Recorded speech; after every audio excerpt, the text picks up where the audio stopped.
So last week I did a video on Nico Imaliava, and that was the day after he started his first ever official NIL holdout in college sports history. And since then, we've had a conclusion to the Nico Imaliava NIL transfer portal saga. And I felt it was good to do a part two because, now that we have the ending, we can sort of paint the full picture of what this story means for the future of college sports and how did the market truly respond to Nico Imaliava and his NIL holdout. And spoiler, folks, the market did not reward him for that. So I think it's fair to say the grass ain't always greener. But we'll get into that into this video, folks. But first, if you could please like and subscribe down below, I'd greatly appreciate that. And welcome to this next episode of Out of Right Field with JP. Let's get into this video, folks. So Nico Imaliava had the first ever NIL holdout in college sports history last week, like I said. And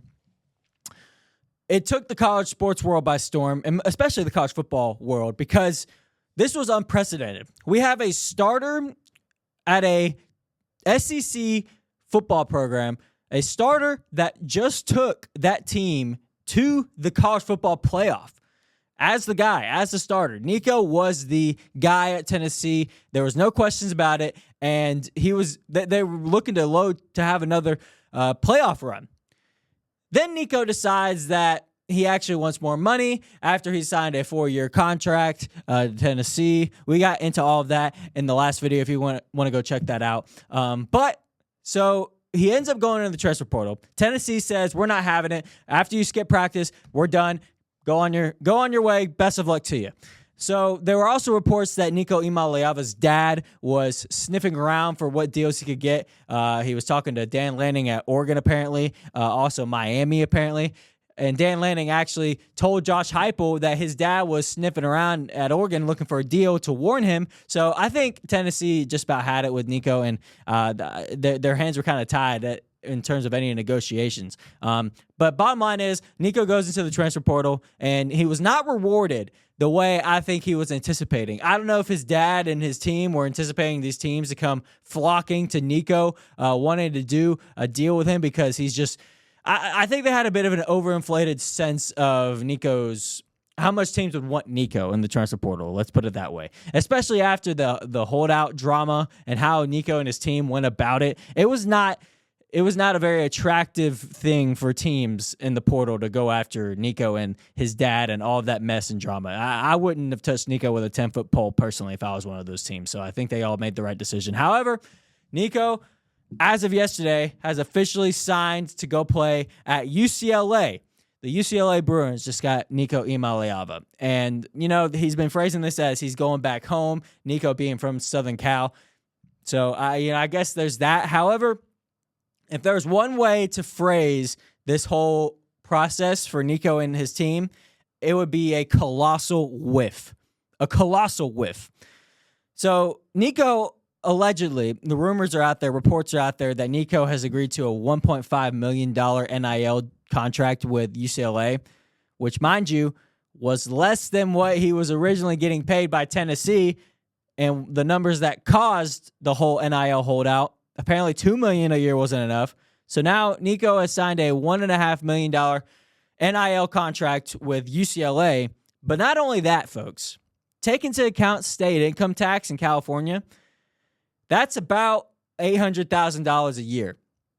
So Nico, in a state without state income tax of Tennessee, making $2 million a year, now went to UCLA to get $1.5 million a year, and then almost half of that is gone from state income tax.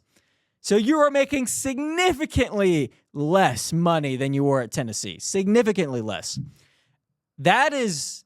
If this whole thing was about money, which it was, that is a major loss for Nico and his team. Also take into account UCLA, a far inferior program than Tennessee. Tennessee, like I said, had a chance to make another college football playoff run. And with Nico at the helm, I think it was possible to do that. Now you're going to UCLA where the college football playoff is not even in the picture, really. It would have to be a miraculous season for UCLA to make the college football playoffs. So it's not in their cards at all. So a way worse team for way less money He's going to phrase this as he's going back home. He already has, which, fair play to him, I guess. If this thing was about him going back home, it was not. And the third thing is a way less fitting offense for Nico. And this is where I think the messaging from Nico's dad and his team has been way off. They've been saying that the reason that Nico left was because Tennessee and Heupel's offensive playing style doesn't fit Nico. Which, okay, last year was a bit of an outlier year for Josh Heupel and his offense. Look at what Josh Heupel has done for his entire tenure at Tennessee. Look what he did to Hendon Hooker. He turned Hendon Hooker into one of the best quarterbacks in the SEC with his offense. Fast pace, no huddle, which we saw that a lot of times this year. However, it was a bit bizarre because for some reason, a lot of games, it wasn't that way. It was a bit slower. And, look at the Arkansas game, for example. Tennessee was a good Ohio State. When Tennessee went up there to play Ohio State in the playoff was a great example. So it was a bit bizarre that, the offense wasn't fully powered at times like it was in the past.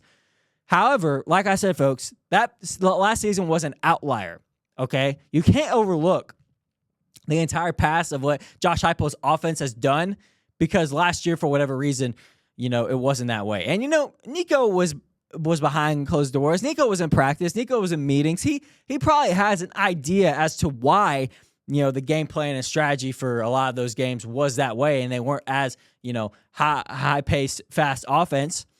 But even if he didn't know, okay, even if he was thrown for a loop as to why, the Josh Heupel's offense and the Tennessee offense wasn't doing what it used to do, you have that meeting behind closed doors.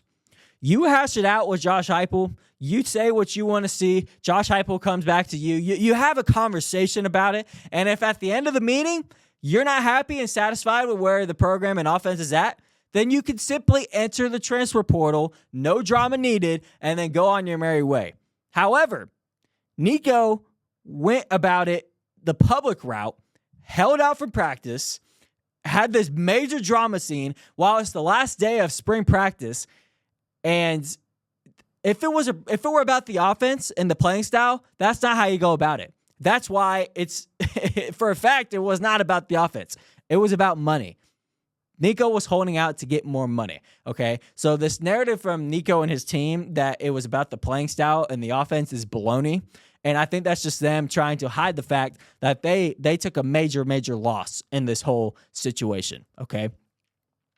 And like I said, folks, you can't overlook all of what Heupel has done offensively because last year was a bit of an outlier and it was a bit, bizarre for that matter. But bottom line is, folks, he went to a way inferior team for way less money and a way worse offensive play style for Nico. All that to be chalked up as a big fat L, I would say, for Nico and his team. All right. So what did we learn from this situation? What did the college football world learn from this situation? And how did this situation set a precedent moving forward for NIL and this new world of college football? What is this going to say moving forward? I think, like I said to start the video, this shows the grass ain't always greener, folks. Okay. I think a lot of times players let teams and, in this case, parents overinflate their sense of not necessarily talent, but sense of worth in the market of NIL. And I think they believe that they can get how money grows on trees in college football, according to them, I think, and they can go anywhere they want and somebody's going to pay them however much they want to get paid. Because I don't think they quite understand how much money truly is in NIL.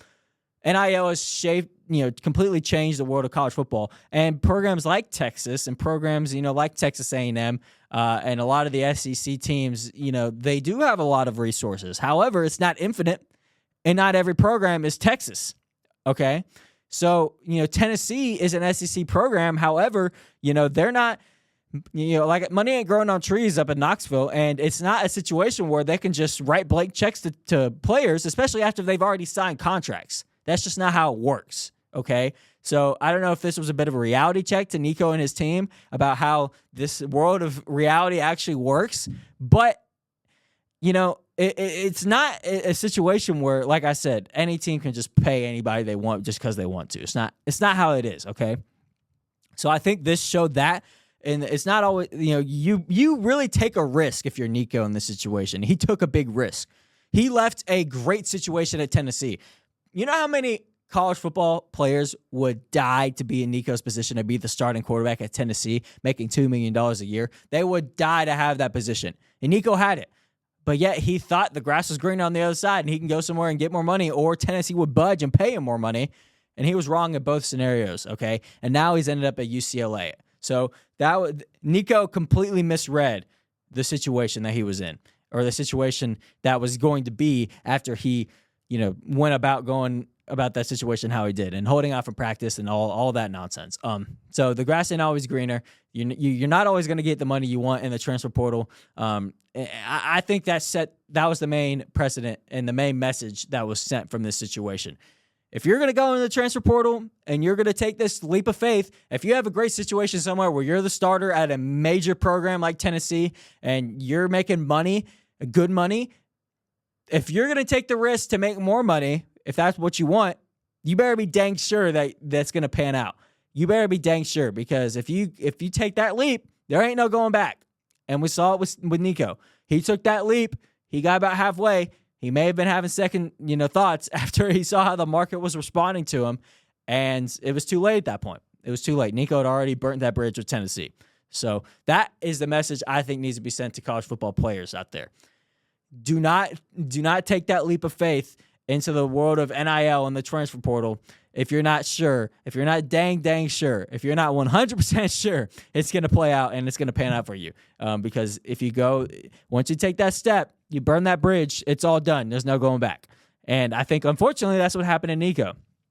And I feel bad for the kid. I feel bad for Nico because I think he was misled. I think he was taking bad advice from his team, his father was out there tweeting, calling reporters, the B word after reporting on the story of Nico leaving Tennessee, and reports that truly ended up being true, that he was looking for more money, and now he's going out and trying to say it was because of the offense, it was because of yada, yada, yada. Nico's father, I think, completely hurt his son in this situation, and it's unfortunate for Nico. So I hope Nico can get better advice, and I hope Nico moving forward at UCLA can make wise decisions, and I hope he ends up having a great NFL career after his college career is over. But I'll say in this situation, Nico lost. Nico for sure lost. Tennessee won. Tennessee took the short-term pain for long-term gain, I think, and I think Tennessee doing what they did and not budging to Nico and his father and the bullies, I think that helped the college football world, especially from the program side, take a sigh of relief, because I think players are going to look at how this situation panned out with Nico, and then they're going to think twice before taking that big leap like Nico did. Because if it doesn't pan out for them like it didn't pan out for Nico, then there's no going back at that point. And you lost a lot of money on a worse team in a whole lot worse situation. So I hope moving forward, players can think twice about that. Well, folks, appreciate you tuning into this episode of Out of Right Field with JP. Like I said earlier, if you could please like and subscribe down below, we greatly appreciate that. Check out our other videos here at Rightside Media and see if you like it, and subscribe if you do. We greatly appreciate that. And until next time, I'll see you then.